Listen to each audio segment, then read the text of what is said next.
আসসালামু আলাইকুম। আশা করি আল্লাহর রহমতে আপনারা সবাই ভালো আছেন। তো আমরা এখন যাচ্ছি মদিনার বাড়িতে। সেই মদিনার কথা নিশ্চয়ই আপনাদের মনে আছে। আপনারা অনেকেই আমাদেরকে মেসেজ দিয়েছেন, কমেন্টসে জানতে চাচ্ছেন যে মদিনা এখন কেমন আছে, ওর আপডেট আপনারা জানতে চাচ্ছেন। যার কারণে আজকে আমরা মদিনার বাড়িতে যাচ্ছি। এখন কেমন আছে, কতটা সুস্থ হয়েছে, ওর বাবা মা এখন কি করে, সব কিছু আজকে ভিডিওতে আপনারা জানতে পারবেন। ভিডিওতে একটি লাইক দিয়ে আপনাদের মূল্যবান মতামত অবশ্যই জানাবেন।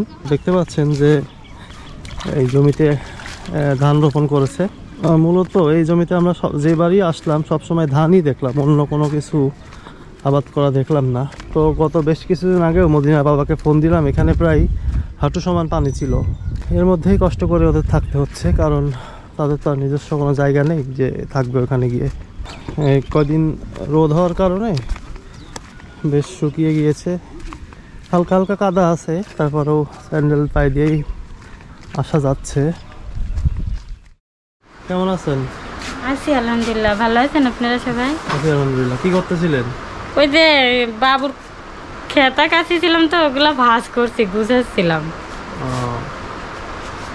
আপনার স্বামী কোথায় গেছে? কাজে গেছে। কি কাজ করে এখন? ওই যে মাঠে ধান লাগাচ্ছে। ধান লাগাচ্ছে? কোথায়? এই পাশেই। ও, আর আপনার স্বামী মাঝে মাঝে দেখুন রিক্সা চালাইলো, মাঝে দেখা হয়েছিল। ওই রিক্সাটার ব্যাটারি ডাউন হয়ে গেছিল, তো এই জন্য বেশি দিছে, দিয়ে হচ্ছে গরুর খাবার টাবার কিনলো। রিক্সা কিনছে? কিনেছিল, বিক্রি, ব্যাটারি নষ্ট হয়ে গেছিল, বিক্রি করে দিছে। রিক্সা কি নতুন না? না, পুরাতনটা কিনেছিল। কত টাকা দিয়ে কিনছিল? 23,000 টাকা দিয়ে কিনছিল। ওরা বিক্রি করে দিছে কত টাকা? বিক্রি করেছে 18,000 টাকা। তাহলে এখন কি করে খাবে? এখন এই যে কৃষি কাজ করছে আর রিক্সা কিনবি করছে, রিক্সার কাজগুলা ধান লাগানো শেষ হয়ে গেলে রিক্সা একটা কিনবি। আপনার মেয়ে কেমন আছে এখন? মেয়ে আছে আলহামদুলিল্লাহ। কান্নাকাটি কি করে? না, কান্নাকাটি করে না, ইনশাল্লাহ কান্নাকাটি করে না, কিন্তু এখনো হাঁটাটা শিখেনি, কথাটা বলতে পারে না।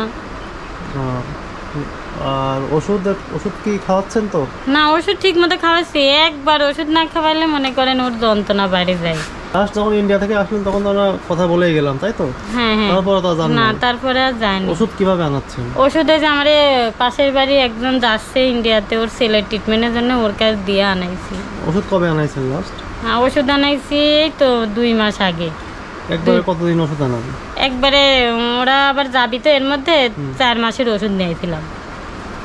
4 মাসের নিয়ে আসছিলেন? আর ওই মদিনার টাকা থেকে তো গরু কিনছিলেন? হ্যাঁ, গরু কিনছি। কি অবস্থা গরুর দেখি? কয়টা কিনছিলেন? 2টা। বিশাল গরু তো হয়ে গেছে। কত রূপ ছিল? যখন কিনছিলাম তখন 75,000 টাকাতে কিনেছিলাম, আর এখন প্রায় 2.5 থেকে 3 লাখ এরম হবে।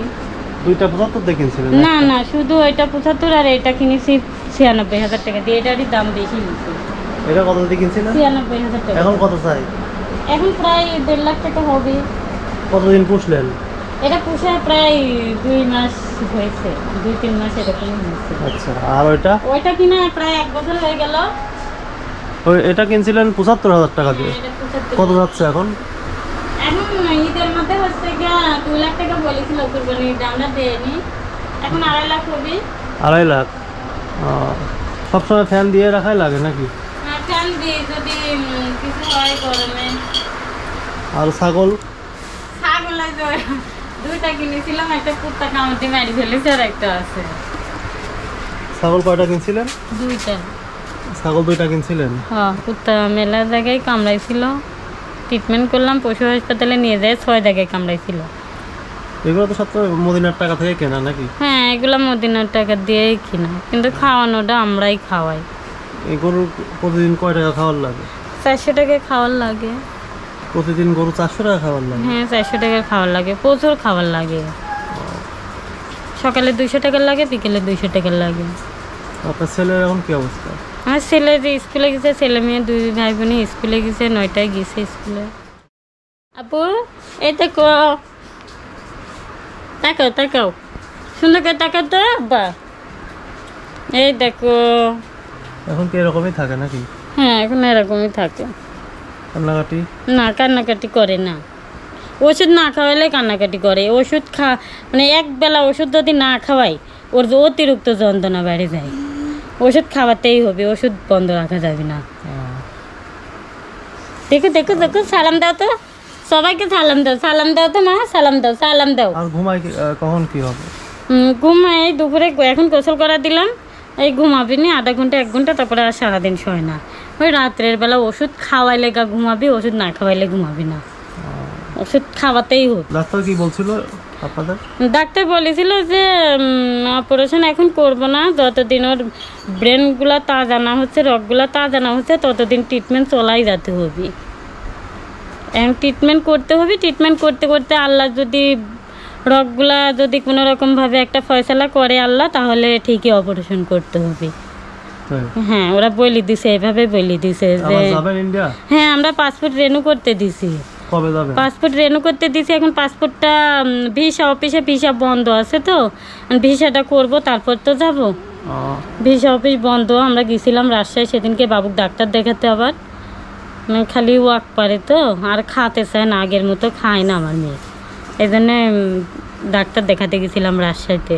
এখন তাহলে ওর জন্য ব্যাংকে কত টাকা আছে?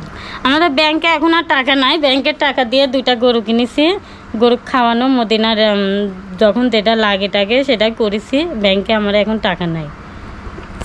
এখন এই গরু 2টা বেচলে প্রায় 3.5 লাখ 4 লাখ এরকম টাকা হবে। এই টাকাটাই আমার এটাই।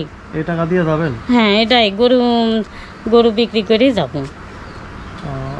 বড় গরুটা বিক্রি করব, করেই যাব। তাই?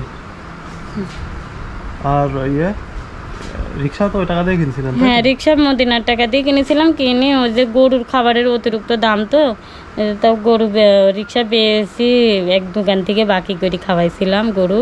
সে আমার থেকে 12,000 টাকা পাইতো। তো 12,000 টাকা দিছি। দেওয়ার পরে আবার 3 বস্তা ভুসি দিয়ে, 1 বস্তা ফিট দিয়ে, খুদ লবণ এগুলা লিয়েছি। এখনো আছে ঘরে খাওয়ার। তো গরু এত টাকা দিয়ে খাওয়ায় কি লাভ হবে? এখন লাভ হবে, যেটুকু হোক হবে। বেকার তো বসে থাকলে হচ্ছে না। এখন যেটুকুই হবে, আল্লাহ তো রিজিকের মালিক। আল্লাহ যেটুকু দিক দিবি, এর মধ্যে থেকেই দিবি। বসে থাকি কি করব কোন? আমি তো কোনো জায়গায় চাকরি বাকরি করতে পারিনি। মদিনা ক্রাইকে কীভাবে যাব? আর বাড়িতে ছাগল পালি, মুরগি পালি, গরু পালি, আর ওর বাবার টাকা দিয়ে তো হবে না। কারণ আমার অতিরিক্ত খরচ। বাবুর 6 মাসের ওষুধ লাগে 20,000 টাকা। তারপরে মনে করেন যাইতে ওরকম 1.5 লাখ টাকা লাগে। এই টাকা যদি বসে বসে খাই, কি বাবুর পিছনে দিয়ে খরচ হয়ে যাবে না, ফুরা যাবে। তখন কাঁচে ঘুমাবি, গোসল করাইলাম, ঘুমাবে। আচ্ছা, পরে এখন একটু যন্ত্রণা করছে, যন্ত্রণা উঠে থাকি শুধু এই জায়গায় যন্ত্রণাটা করে লাগছিল তো এখানে নাকি? হ্যাঁ, এই জায়গায় লাগছিল। বাবা কাঁদে না। তাহলে বর্তমানে আপনাদের এই অবস্থা, তাই তো? এখন পাসপোর্ট রিনিউ হলে তারপরে আবার যাবো আবার, কারণ যাতেই হবি ভাই। আমারে যাওয়াই লাগবে। কিসের জন্য বসে থাকি? তো ওর ট্রিটমেন্টটা ঠিক মতো করতে পারবো না।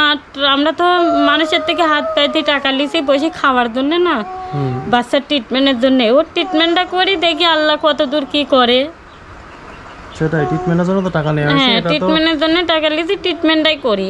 সম্পূর্ণ টাকাটা মদিনার পিছনে ব্যয় করতে হবে। হ্যাঁ, সম্পূর্ণ টাকা মদিনার পিছনে ব্যয় করব। গরু 2টি কিনেছি, যে ব্যাংকে টাকা তুলে তো অতটা লাভ আসে না। যেমন ওই গরুটা 75,000 টাকা দিয়ে কিনেছি, 75,000 টাকা খাওয়াইছি, কিন্তু এখন তো 2.5 লাখ টাকা দাম হবে, বেশিই হবে। তাহলে লাভ হলো না এটা পালা। ওই মাঠে ঘাস কাটে, ওর বাপ কাজের থেকে আসে, ঘাস কাটতে যায়।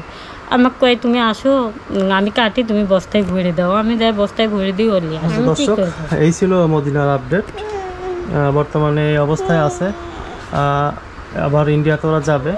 তো ব্যাংকে কোনো টাকা পয়সা নেই, ওই টাকা দিয়ে গরু কিনছিল, তারপরে অনেক কাজে ব্যবহার করছিল। গরু বিক্রি করে আবার যাওয়ার প্ল্যান করতেছে। তো সবাই দোয়া করবেন ওর জন্য, যেন আল্লাহ সুস্থ দান করেন। ডাক্তার বলেছে যে ট্রিটমেন্ট চালাও। ট্রিটমেন্ট চালাতে ওর যখন রগগুলা ব্রেনের তাজা হয়ে যাবে, তখন ইনশাল্লাহ আমরা আবার অপারেশন করব। কিন্তু এখন করা যাবে না, কারণ ওর মানে রগগুলো একবারেই শুকাই গেছে। রক্তক্ষরণ হতে রগগুলো একবারেই শুকা গেছে। প্রথমে তোমরা করনি, আসলে আমার ভাগ্য ছিল তো এটা।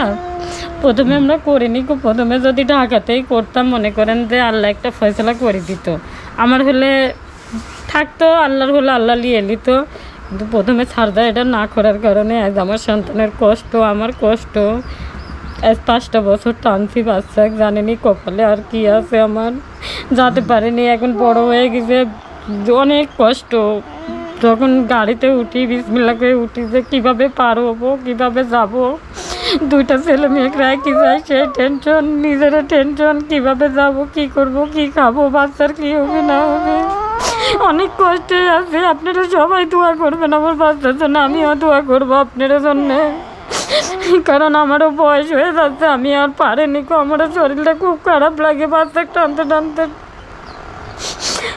সবার জন্য আমি সবসময় দোয়া করি, নামাজেও দোয়া করি, এমনিতেও দোয়া করি যে আমার সন্তানের জন্য যারা যেটুকু করুক না আল্লাহ তুমি তারে ভালো রাখো, আমার মতো সন্তান যেন পৃথিবী কারুক দিও না, অশান্তি দিও না কারুক, সবাইকে নামাজের হেদায়েত দিও, বালা মুসিবত দূর করে দিও, কামাই রুজি বরকত দিও, আমি সবসময় সবার জন্যই দোয়া করি। আপনারাও দোয়া করেন আমাদের জন্য, আল্লাহ যেন একটু ফয়সালা করে। এই ছিল আপডেট। আপনাদের কার কি মন্তব্য অবশ্যই কমেন্ট বক্সে জানাবেন এবং ভিডিওটা অনেক বেশি পরিমাণে শেয়ার করবেন। আল্লাহ আপনাদের সবাইকে ভালো রাখুক। আসসালামু আলাইকুম।